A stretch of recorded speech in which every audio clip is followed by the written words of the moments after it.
नमो बुद्धाय मित्रों। आज हम मध्यम निकाय की कंदरक सूत्र के बारे में देखने वाले हैं। कंदरक सूत्र में भगवान बुद्ध ने जो बात कही है वह 4 पुद्गलों के बारे में बात कही है, 4 प्रकार के व्यक्तियों के बारे में बात कही है। वस्तुतः इस सूत्र में जो भगवान बुद्ध का संवाद हुआ है वह संवाद कंदरक नामक परिव्राजक के साथ और जो पेश नामक महावत के साथ हुआ है। इस सूत्र में भगवान बुद्ध ने 4 स्मृति प्रस्थानों के बारे में भी चर्चा की है और बताया है कि 4 स्मृति प्रस्थानों की भावना करने के कारण ही उनका जो संग है वह शांत है, शीतल है, सुखपूर्वक जीवन व्यापन करने वाला है। वस्तुतः ये जो 4 स्मृति प्रस्थान है जिसमें बुद्ध के श्रावक काया में कायानुपश्य होकर, वेदना में वेदनानुपश्य होकर, चित्त में चित्तानुपश्य होकर और धम्म में धम्मानुपश्य होकर विहार करते हैं और इसी कारण वे शांत है, शीतल है, संतोषी है।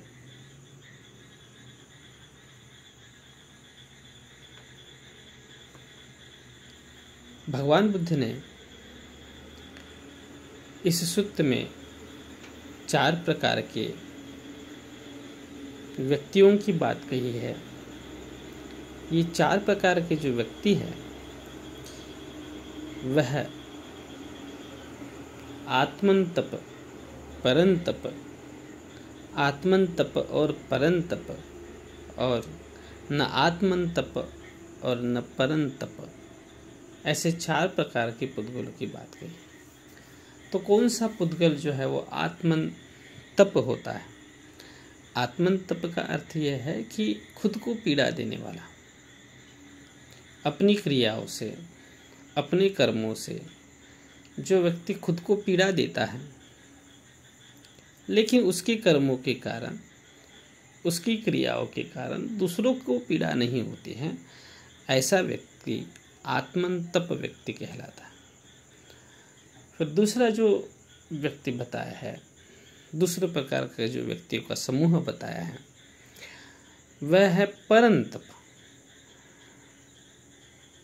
इसका तात्पर्य यह है कि ऐसा व्यक्ति जो स्वयं को तो पीड़ा नहीं करता, अपने कर्मों से, अपने क्रियाओं से स्वयं तो पीड़ित नहीं होता लेकिन दूसरों को पीड़ित करता है, दूसरे उससे पीड़ित होते हैं। तो ऐसा व्यक्ति जो है वो परंतप कहलाता है। फिर तीसरे प्रकार का व्यक्ति जो है वह आत्मंतप भी है और परंतप भी है। इसका तात्पर्य यह है कि ऐसा व्यक्ति जो अपनी क्रियाओं से या अपने कर्मों से स्वयं को भी पीड़ित करता है और औरों को भी पीड़ित करता है। और चौथा व्यक्ति जो है वह न आत्मंतप होता है न परंतप होता है, अर्थात अपनी क्रियाओं से, अपने कर्मों से न खुद को पीड़ा पहुंचाता है न दूसरों को पीड़ा पहुंचाता है, न स्वयं पीड़ित होता है न दूसरों को पीड़ित करता है। तो इन 4 प्रकार के व्यक्तियों में, व्यक्ति समूहों में जो चौथे प्रकार का व्यक्ति है वह श्रेष्ठ बताया गया है। तो बुद्ध का शासन, बुद्ध का धम्म, बुद्ध की शिक्षाएं, ऐसे चौथे प्रकार के व्यक्ति का निर्माण करने वाली शिक्षाएं है। बुद्ध की शिक्षा यह इस उद्देश्य से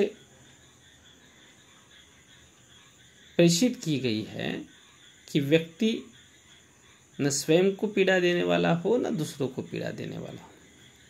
आजकल जो है वह हमें चौथे प्रकार के व्यक्तियों की संख्या बहुत ही कम दिखाई देती है और उपरोक्त 3 प्रकार के जो व्यक्ति है, जो स्वयं को पीड़ा देने वाले हैं, जो दूसरों को पीड़ा देने वाले हैं और जो स्वयं को भी पीड़ा देते हैं और दूसरों को भी पीड़ा देते हैं, तो ऐसे व्यक्तियों का चलन संसार में ज़्यादा दिखाई देता है। बुद्ध और बुद्ध का धम्म जो है वो इसलिए है ताकि आप न स्वयं को पीड़ा देने वाले बने न दूसरों को पीड़ा देने वाले बने।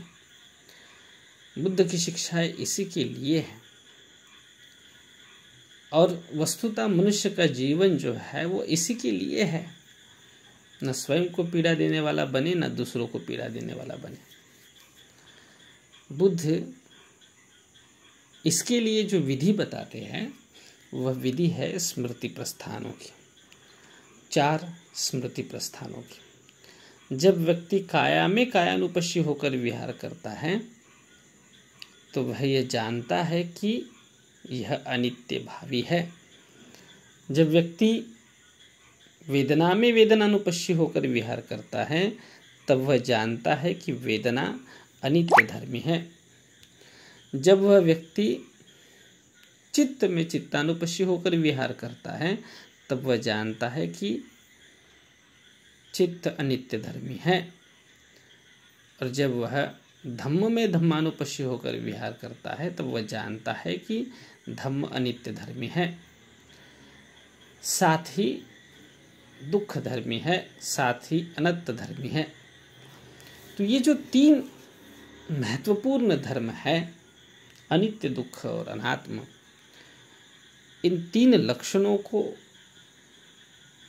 वह जानता है, समझता है, भली भांति समझता है, इसका बोध करता है और इसके उपरांत उसे जो शांति प्राप्ति होती है, शीतलता प्राप्त होती है, संतोष प्राप्त होता है, वह इन 4 स्मृति प्रस्थानों में भली भांति प्रतिष्ठित होने पर उसे उपलब्ध होता है और इसलिए वह शांत होता है, स्थिर होता है, शीतल होता है। तो बुद्ध ने यह विधि बताई है। इस विधि के माध्यम से व्यक्ति न आत्मंतप होता है न परंतप होता है, न स्वयं को पीड़ा देने वाला होता है न दूसरों को पीड़ा देने वाला होता है। तो इस कंदरक सूत्र में जो भगवान बुद्ध का उपदेश आया है, यह उपदेश बड़ा काम का है। इससे जो शिक्षा हमें लेनी है वह यह लेनी चाहिए कि हमारा जन्म, हमारा जीवन न स्वयं को तकलीफ देने के लिए है न दूसरों को तकलीफ देने के लिए है। बिना तकलीफ से भी जीवन जिया जा सकता है, शांतिपूर्वक जीवन जिया जा सकता है, सुखपूर्वक जीवन जिया जा सकता है। और ऐसा व्यक्ति जब न स्वयं को पीड़ा देता है न दूसरों को पीड़ा देता है तो ऐसा व्यक्ति स्वयं का भी, क्या कहते हैं उसको, कि स्वयं को भी वह चाहने वाला होता है और दूसरे भी उसको चाहने वाले होते हैं। इसका तात्पर्य यह है कि वह व्यक्ति स्वयं को भी प्रेम कर सकता है और औरों को भी प्रेम कर सकता है, औरों का भी प्रेम उसे प्राप्त हो सकता है। क्योंकि संसार में ऐसे व्यक्तियों की डिमांड सबसे अधिक होती है जो न स्वयं को दुख देने वाले हो न दूसरों को दुख देने वाले हो। दुख देने वाला व्यक्ति, पीड़ा देने वाला व्यक्ति किसी को भी अच्छा नहीं लगता, किसी को भी जो है वह उस व्यक्ति से प्रति कोई स्नेह नहीं होता। संसार में उसी व्यक्ति का सम्मान सबसे अधिक होता है, उसी व्यक्ति को लोग सबसे अधिक आदर और सम्मान के साथ देखते हैं जो न स्वयं को तकलीफ देता है न दूसरों को तकलीफ देता है। तो यह गुण, यह शिक्षा जो बुद्ध शासन में निहित है, उसका हमें अनुकरण करना चाहिए, अनुगमन करना चाहिए और उस शिक्षा के साथ चलने का संकल्प करना चाहिए, उस शिक्षा के साथ चलने के लिए अभ्यस्त होना चाहिए। जय भीम मित्रों, नमो बुद्धाय।